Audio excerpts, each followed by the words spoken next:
Bismillahirrahmanirrahim. Assalamualaikum warahmatullahi wabarakatuh. Selamat siang, Bapak dan teman-teman semuanya. Di sini kami dari kelompok 3 izin mempresentasikan larutan penyangga dan titrasi asam basa. Oke, sebelum masuk ke materi, di sini ada anggota kelompok 3. Yang pertama ada Dewi Nudratul Uyun dengan NIM 2107609. Kemudian ada Indiani Juniati Puspa dengan NIM 2109399. Dan saya sendiri, Riza Anggraini Zahra dengan NIM 2109705. Ini ada pokok pembahasan yang akan kami bahas. Yang pertama ada KI, KD, dan indikator. Kemudian ada alokasi waktu. Kemudian ada tujuan pembelajaran. Yang keempat ada peta konsep. Kemudian ada materi prasyarat, yang keenam pengayaan, yang ketujuh dimensi pengetahuan, 8 materi pembelajaran, 9 miskonsepsi, 10 kesulitan belajar, 11 ide kreatif, dan 12 itu daftar pustaka.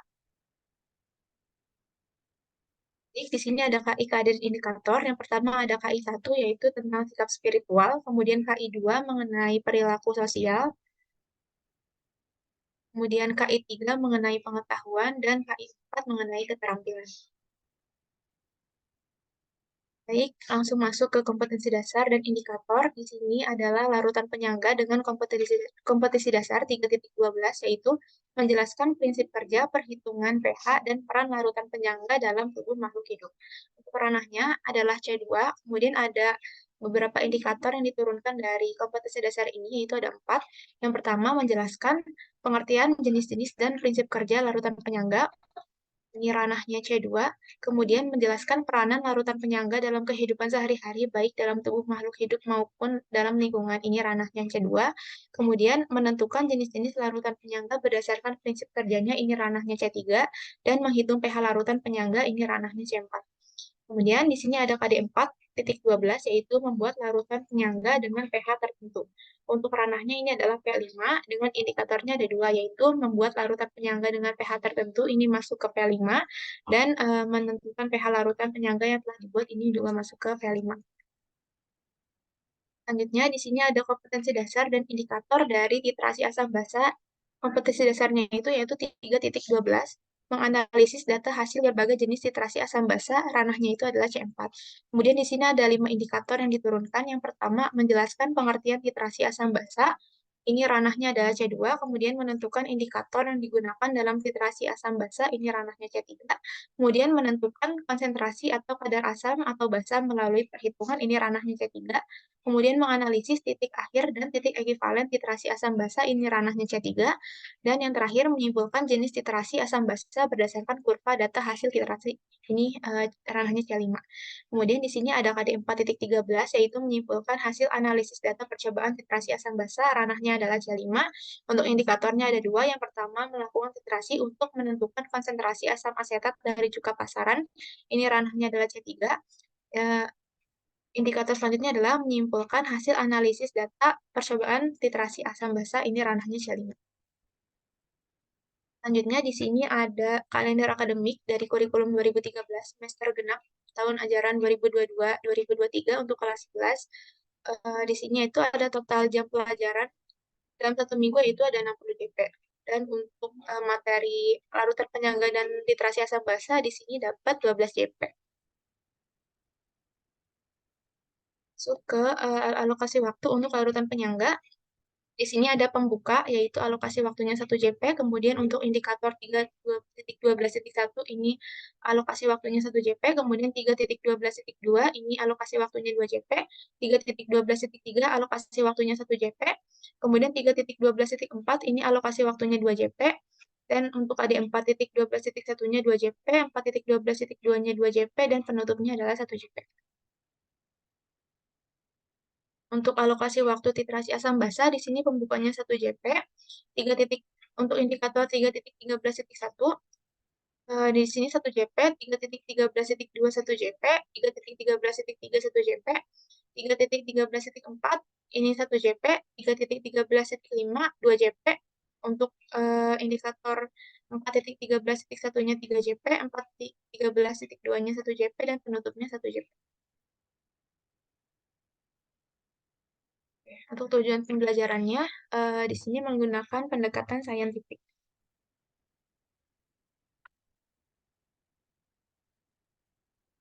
Masuk ke peta konsep, di sini peta konsep untuk larutan penyangga. Larutan penyangga ini dapat mempertahankan pH. Kemudian perannya adalah perannya itu juga ada ya dalam kehidupan sehari. Kemudian larutan penyangga juga terdiri dari dua, yaitu larutan penyangga asam yang mengandung asam lemah dan basa konjugasi dengan rumus untuk mencari pH larutan penyangga asam yang tertera pada peta konsep. Kemudian larutan penyangga basa itu mengandung basa lemah dan asam konjugasi dengan pH larutan penyangganya bisa dilihat pada layar.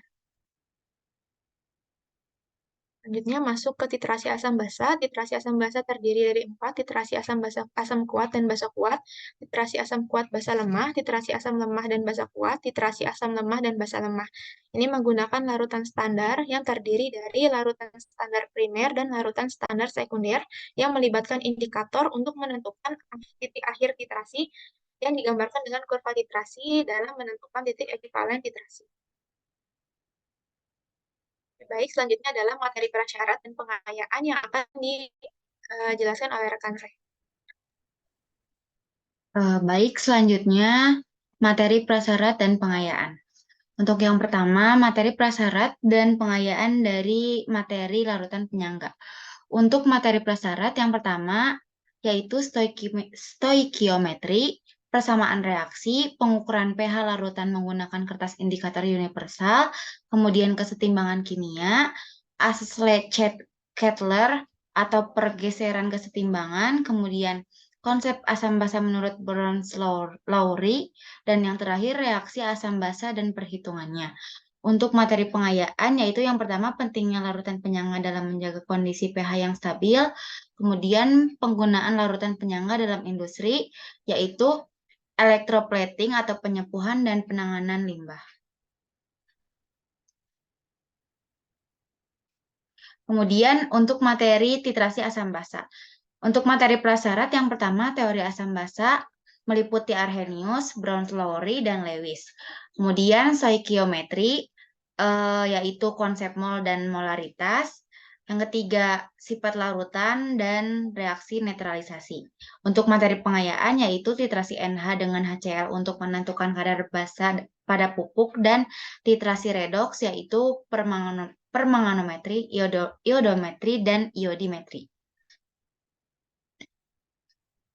Kemudian analisis dimensi pengetahuan larutan penyangga.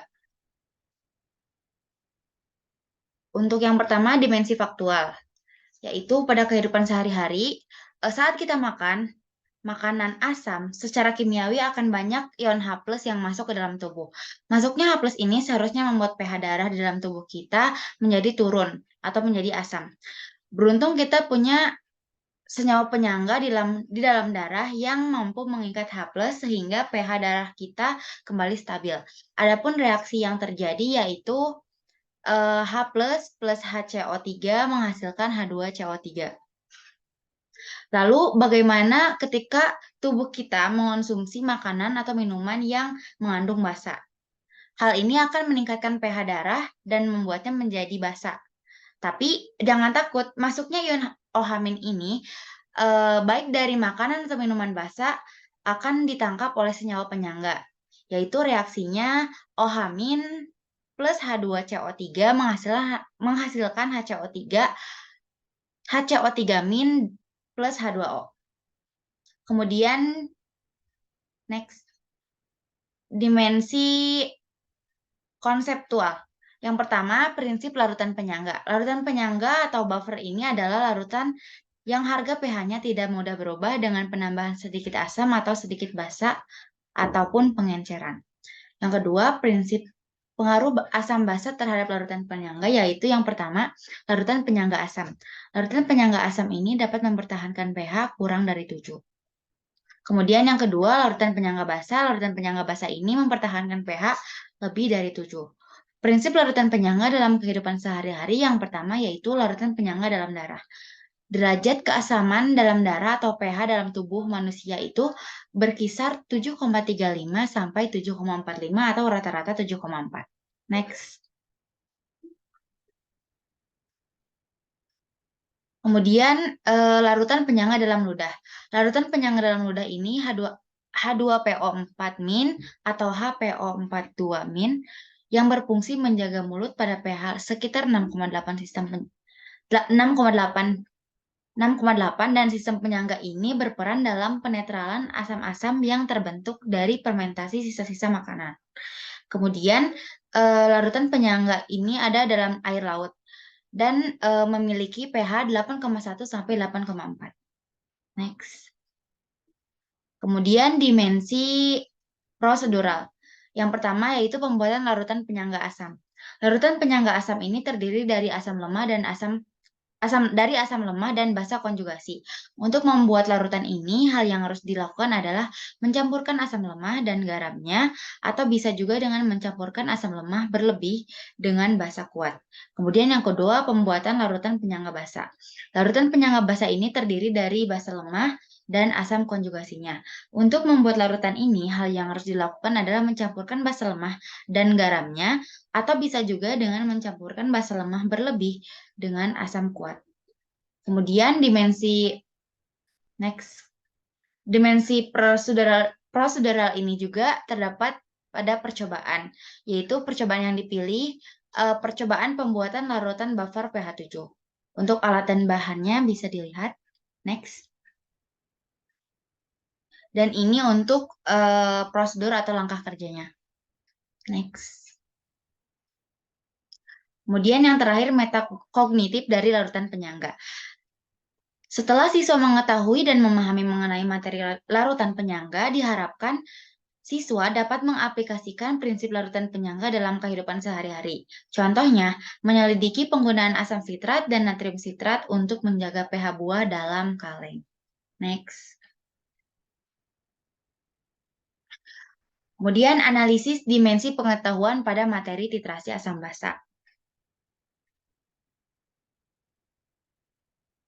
Yang pertama, dimensi faktual.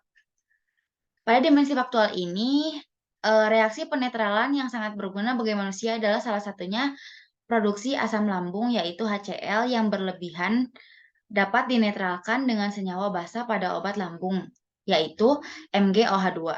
Terdapat berbagai variasi kadar MgOH2 pada obat lambung. Salah satu cara untuk mengetahui jumlah tersebut dapat dilakukan melalui titrasi asam basa.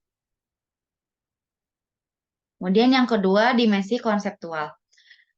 Titrasi ini merupakan suatu reaksi yang diamati dengan menggunakan suatu larutan yang telah diketahui konsentrasinya. Untuk menghitung konsentrasi larutan dan untuk menghitung konsentrasi larutan lainnya. Kemudian titrat. Titrat adalah zat yang akan ditentukan konsentrasinya dalam titrasi. Titrat ini diletakkan pada sebuah labu Erlenmeyer. Dan titran adalah zat yang telah diketahui konsentrasinya. Titran ini larutan yang dimasukkan ke dalam buret. Kemudian jenis-jenis titrasi asam basa. Yang pertama, titrasi asam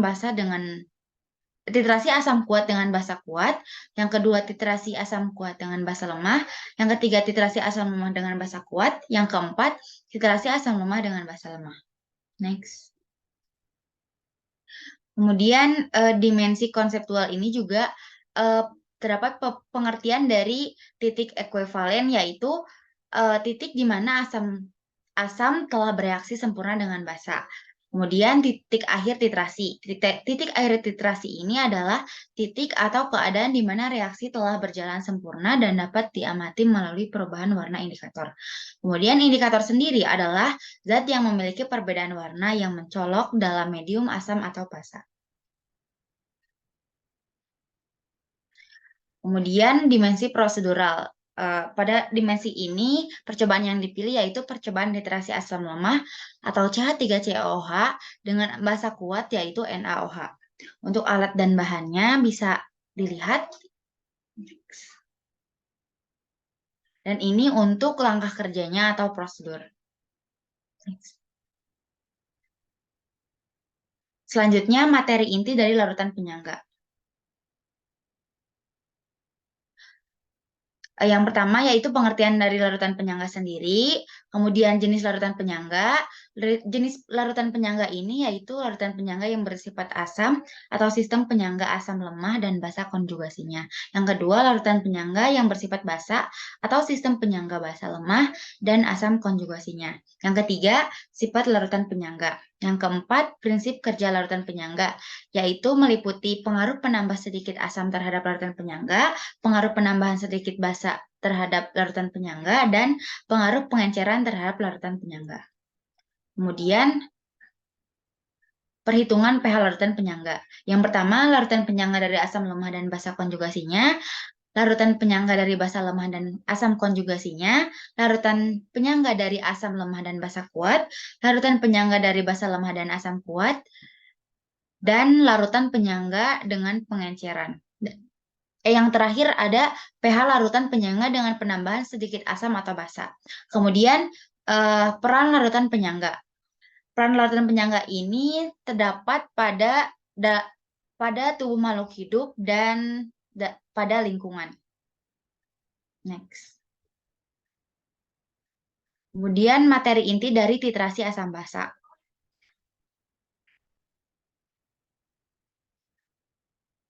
Terdapat 6 materi inti, yaitu yang pertama, reaksi penetralan, jenis-jenis titrasi asam basa, indikator asam basa, titik akhir dan titik ekuivalen titrasi, perhitungan konsentrasi larutan atau basa, larutan asam atau basa, dan kurva titrasi asam basa. Kemudian miskonsepsi yang terjadi pada larutan penyangga. Yang pertama, miskonsepsi yang terjadi yaitu larutan buffer dapat terbentuk dengan mencampurkan asam lemah dan garamnya meski bukan basa konjugasinya. Penyebabnya yaitu salah satunya siswa menganggap bahwa larutan buffer dapat terbentuk dengan mencampurkan asam lemah dengan basa yang bukan konjugasinya. Konsep yang benar yaitu larutan penyangga ini dapat diperoleh dengan mencampurkan asam lemah dengan garam basa konjugasinya. Dan dapat diperoleh juga dengan mencampurkan suatu asam lemah dalam jumlah berlebih dengan suatu basa kuat sehingga bereaksi menghasilkan garam basa konjugasi dari asam lemah tersebut. Upaya untuk mengatasi miskonsepsi ini yaitu penguatan konsep prasyarat mengenai konsep asam basa Bronsted-Lowry agar dapat menentukan pasangan asam basa konjugasinya. Next. Miskonsepsi yang kedua yaitu sedikit asam kuat yang ditambahkan pada larutan buffer membuat konsentrasi ion H+ akan meningkat sedangkan konsentrasi komponen asam dan basa tetap. Penyebabnya yaitu jika sedikit asam ditambahkan pada larutan buffer asam, maka konsentrasi H3O+ dan H+ meningkat. Sedangkan asam lemah dan basa konjugasinya tetap. Kemudian penyebab yang kedua, jika sedikit asam ditambahkan pada larutan buffer, maka konsentrasi H3O+ atau H+ meningkat, sedangkan basa lemah dan asam konjugasinya tetap. Konsep yang benar yaitu jika sedikit asam ditambahkan pada larutan penyangga asam, maka ion H+ dari asam yang ditambahkan akan bereaksi dengan komponen basa.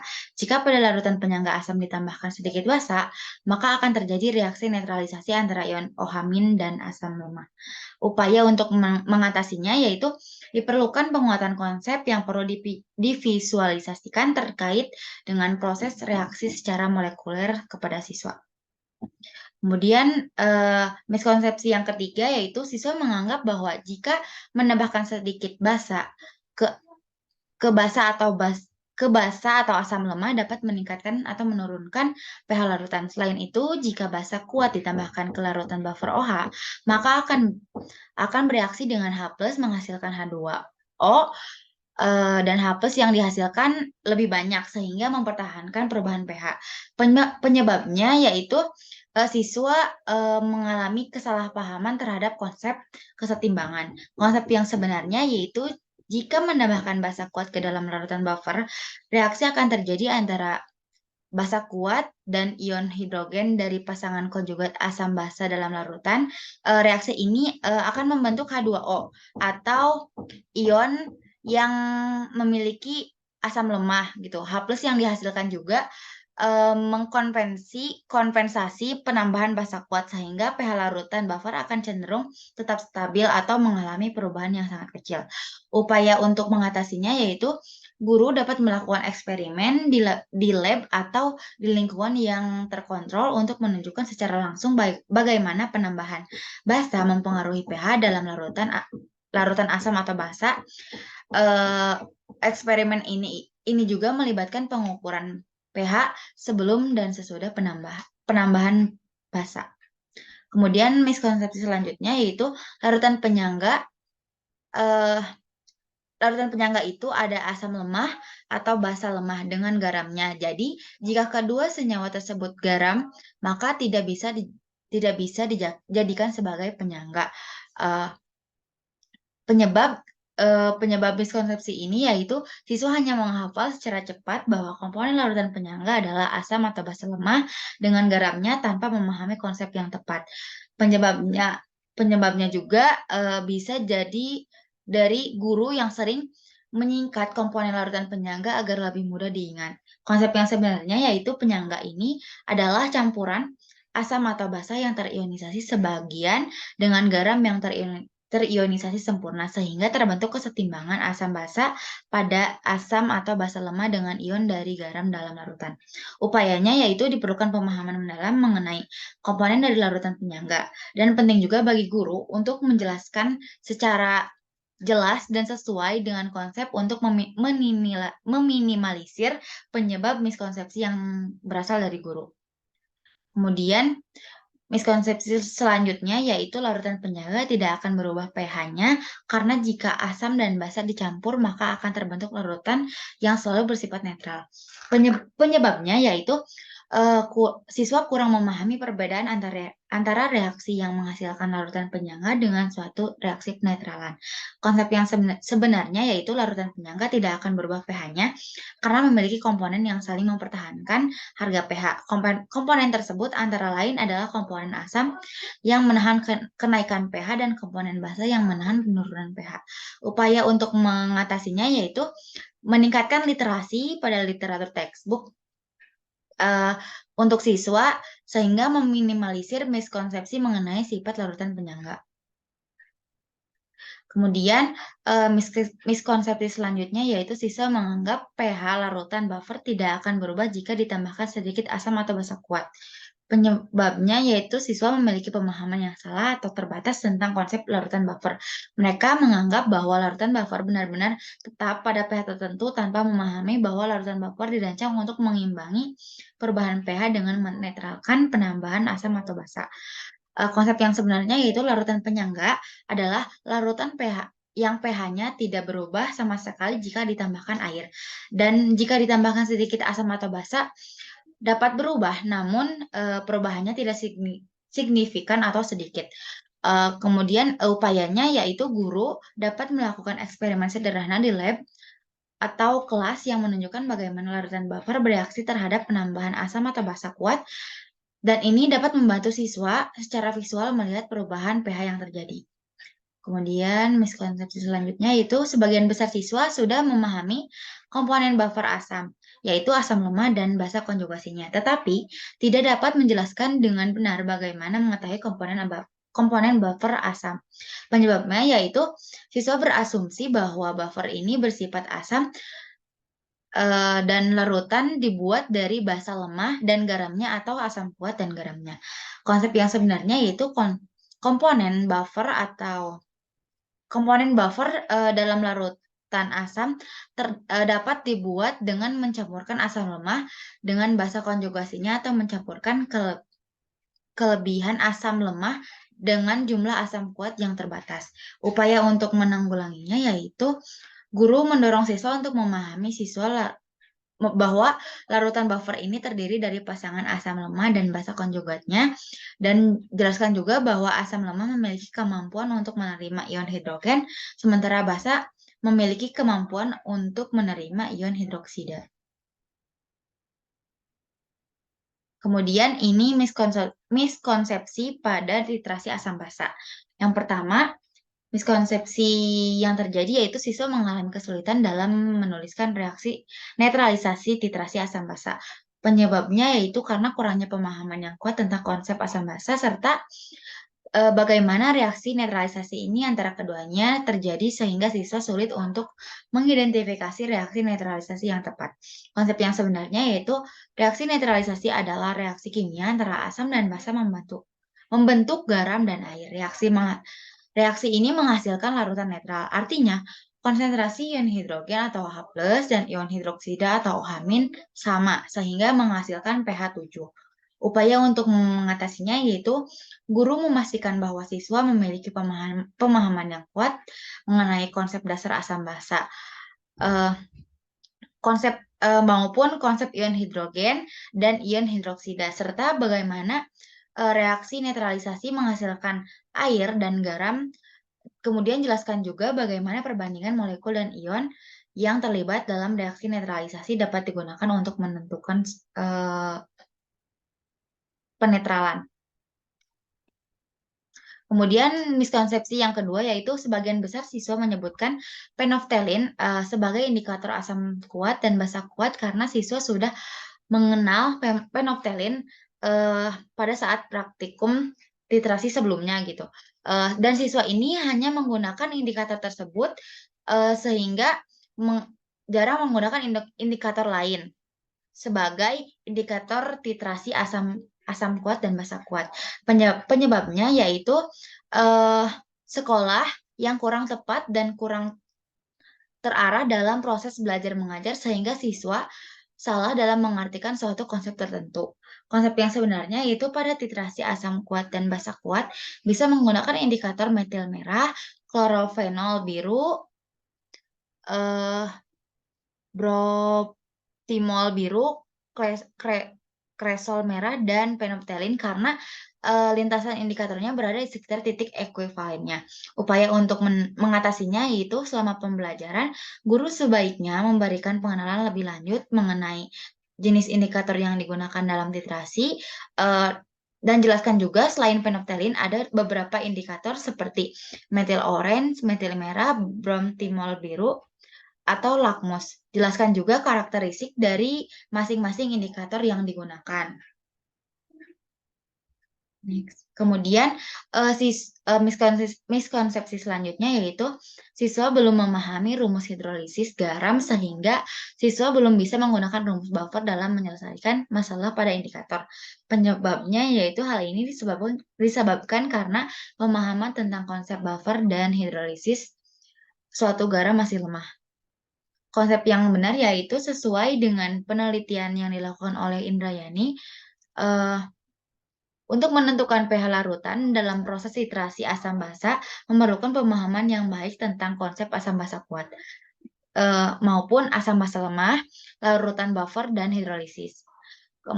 Kurangnya pemahaman ini akan berdampak pada kurangnya pemahaman tentang titrasi asam basa. Upaya guru yaitu bisa memulai dengan pengenalan konsep hidrolisis garam.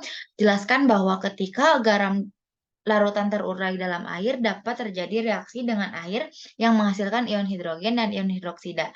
Dan jelaskan juga bahwa hidrolisis adalah reaksi kimia di mana molekul garam berinteraksi dengan molekul air menghasilkan ion hidrogen atau ion hidroksida tergantung pada jenis reaksinya. Kemudian miskonsepsi selanjutnya yaitu siswa belum memahami konsep titrasi mengenai makna satu ekuivalen yang menunjukkan banyaknya asam yang bereaksi dengan 1 mol OH dan sebaliknya. Penyebabnya yaitu karena konsep yang dipahami siswa hanya sebatas rumus dan belum bisa menerapkan dalam perhitungan untuk asam yang bervalensi 2. Konsep yang benar yaitu satu ekuivalen dalam konteks titrasi asam basa adalah banyaknya asam atau basa yang bereaksi sepenuhnya dengan 1 mol ion hidroksida atau ion hidrogen. Ekuivalen ini berdasarkan konsep stoikiometri yaitu dengan mengetahui jumlah ekuivalen yang digunakan dalam reaksi titrasi sehingga kita dapat menghitung konsentrasi satu yang dititrasi atau saat asam atau basa dengan menggunakan rumus stoikiometri yang sesuai. Upaya guru yaitu memberikan ilustrasi kimia sederhana, misalnya dengan menggambar reaksi titrasi antara asam dan basa pada papan tulis menggunakan model molekul, serta tunjukkan bagaimana setiap molekul asam, misalnya HCl, akan bereaksi dengan satu molekul hidroksida untuk membentuk air. Ini akan membantu siswa melihat hubungan antara satu ekuivalen asam dan satu mol OH. Kemudian miskonsepsi selanjutnya yaitu siswa dalam menentukan pH larutan titrasi asam basa masih tergolong sangat rendah. Hal ini disebabkan karena pemahaman siswa tentang konsep asam basa, larutan penyangga dan hidrolisis masih kurang baik dan benar. Konsep yang sebenarnya yaitu untuk menentukan pH larutan pada keempat jenis titrasi memerlukan pemahaman yang baik tentang konsep asam kuat, basa kuat, asam lemah, basa lemah, dan larutan penyangga serta hidrolisis garam.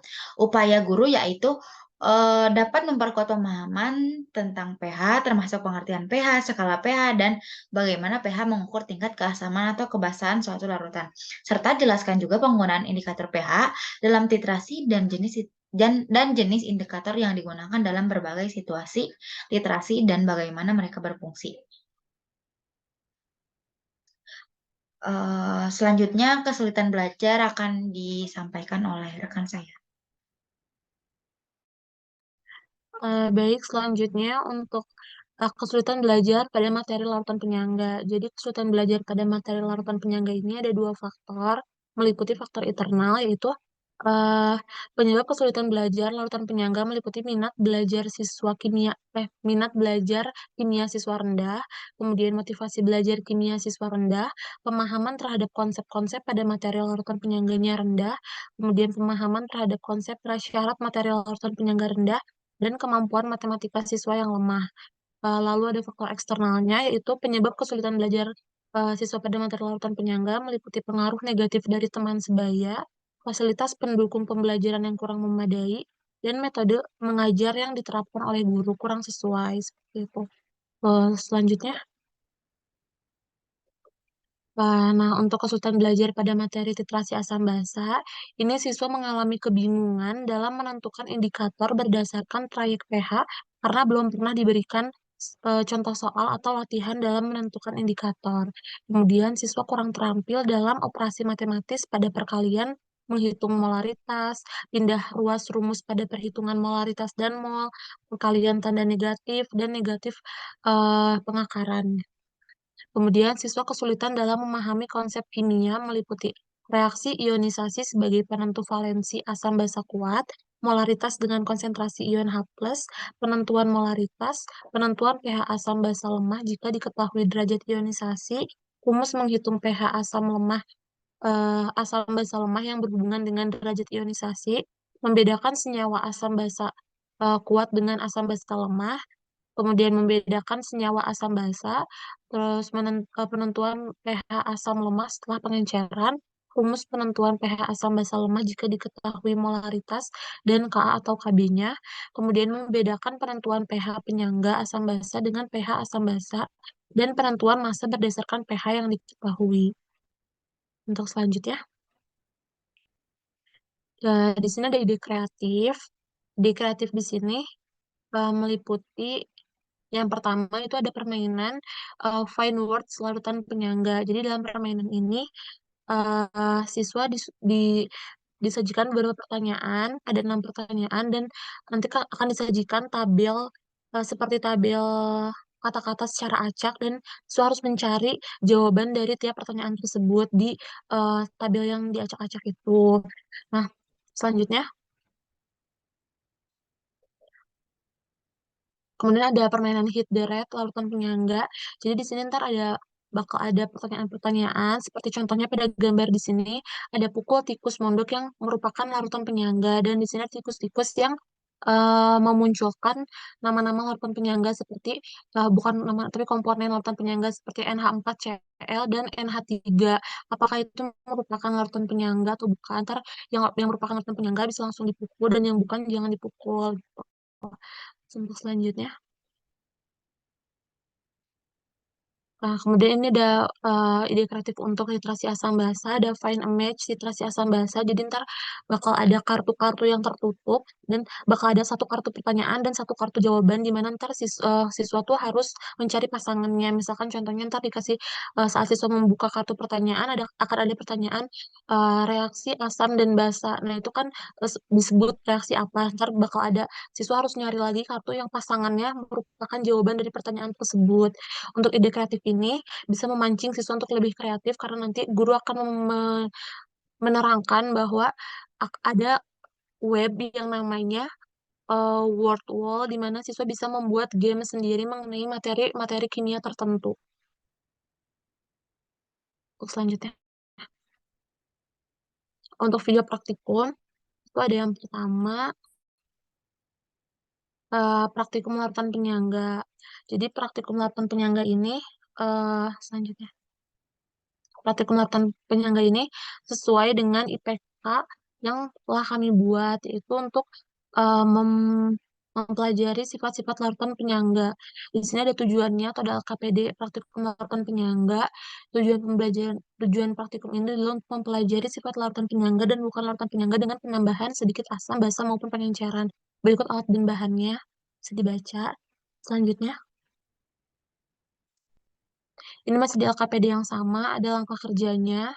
Ini yang pertama itu untuk menguji sifat larutannya yang bukan penyangga untuk pembanding. Selanjutnya, dan ini langkah untuk menguji sifat larutan penyangga asam atau yang bersifat asam. Selanjutnya, sedangkan ini merupakan langkah kerja untuk menguji sifat larutan penyangga basa. Selanjutnya, ini untuk tabel pengamatan. Jadi peserta didik diminta untuk mengamati pH sebelum perlakuan dan setelah perlakuan seperti pengenceran, penambahan asam, dan penambahan basa dari ketiga larutan yaitu larutan bukan penyangga, larutan penyangga bersifat asam, dan larutan penyangga bersifat basa. Lanjutnya, di sini praktikum kedua. Nah, selanjutnya, praktikum kedua ini bertujuan untuk mencapai IPK mengenai pembuatan larutan buffer atau larutan penyangga dengan pH tertentu. Di sini contoh praktikumnya adalah membuat larutan penyangga dengan pH 4. Selanjutnya, berikut LKPD praktikum larutan penyangga yang kedua. Ini ada alat dan bahannya bisa dilihat. Dan untuk langkah kerjanya, juga bisa dilihat. Sini.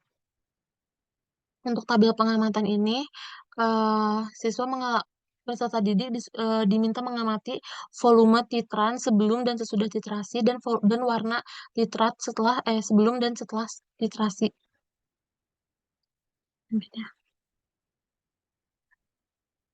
Ini untuk praktikum titrasi asam basa. Praktikum ini sesuai dengan IPK titrasi asam basa, di mana tujuannya itu adalah untuk menentukan konsentrasi asam asetat dengan menggunakan metode titrasi asam basa. Alat dan bahannya dapat terlihat di layar. Selanjutnya, ini ada langkah kerjanya. Bisa dilihat juga di sini.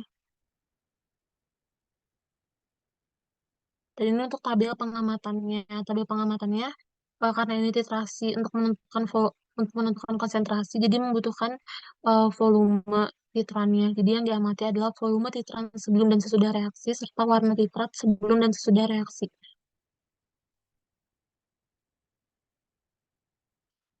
Berikut daftar pustaka yang kami gunakan untuk membuat PPT indikator.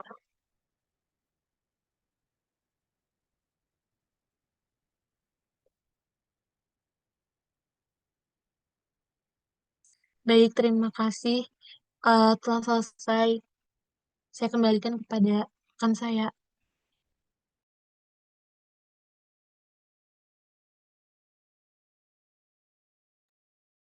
Baik, terima kasih teman-teman yang udah memaparkan PPT indikator dari larutan penyangga dan titrasi asam basa. Mungkin sekian presentasi dari kelompok 3, kurang lebihnya mohon maaf. Wassalamualaikum warahmatullahi wabarakatuh.